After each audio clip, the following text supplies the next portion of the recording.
Narrated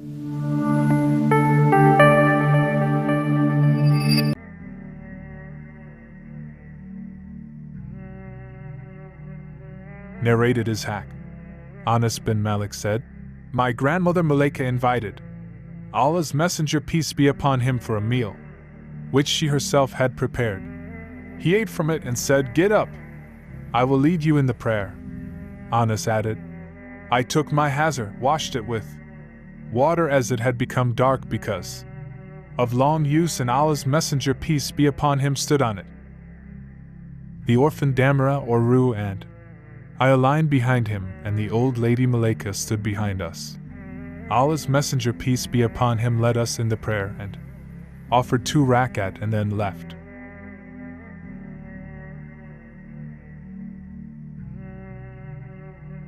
Narrated Maymuna. Allah's Messenger, peace be upon him, used to pray on Qamra.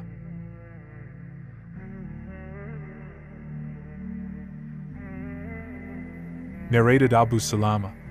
Aisha, the wife of the Prophet, peace be upon him, said, "I used to sleep in front of Allah's Messenger, peace be upon him, and my legs were opposite his Qibla, and in prostration he pushed my legs, and I withdrew then, and when he stood, I stretched them." Aisha added, "In those days the houses were without lights."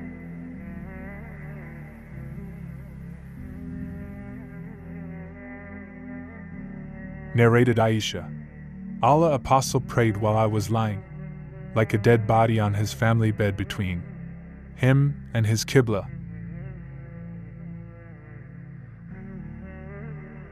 Narrated Urwa. The Prophet, peace be upon him, prayed while Aisha was lying between him and his Qibla on the bed on which they used to sleep.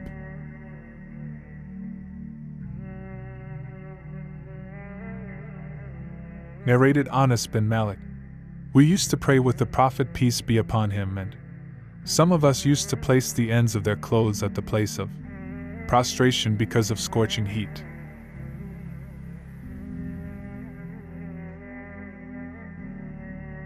Narrated Abu Maslama.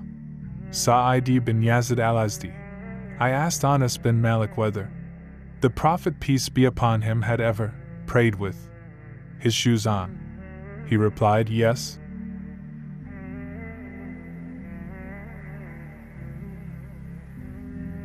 Narrated Ibrahim.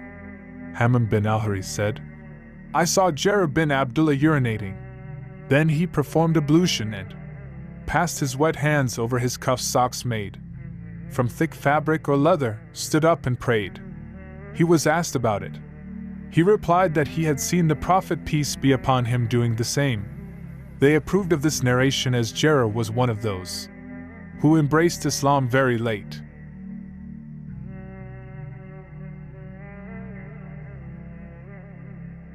Narrated Al-Mughira bin Shubayh. I helped the Prophet, peace be upon him, in performing ablution, and he passed his wet hands over his cuffs and prayed.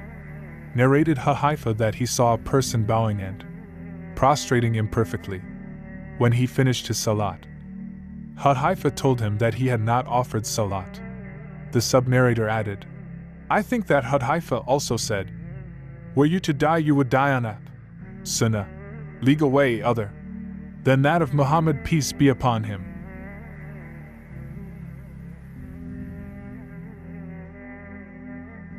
Narrated Abdullah bin Malik. Ibn Bahina.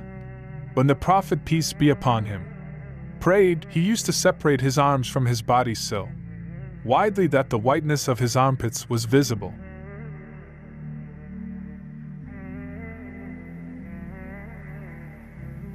Narrated Anas bin Malik. Allah's Messenger, peace be upon him, said, "Whoever prays like us and faces our Qibla and eats our slaughtered animals is a Muslim and is under Allah's and His Apostles' protection. So do not betray Allah by betraying those who are in His protection."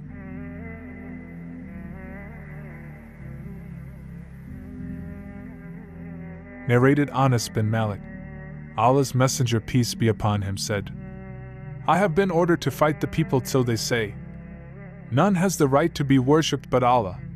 And if they say so, pray like our prayers, face our Qibla and Slaughter as we slaughter, then their blood and property will be sacred to us, and we will not interfere with them except legally, and their reckoning will be with Allah.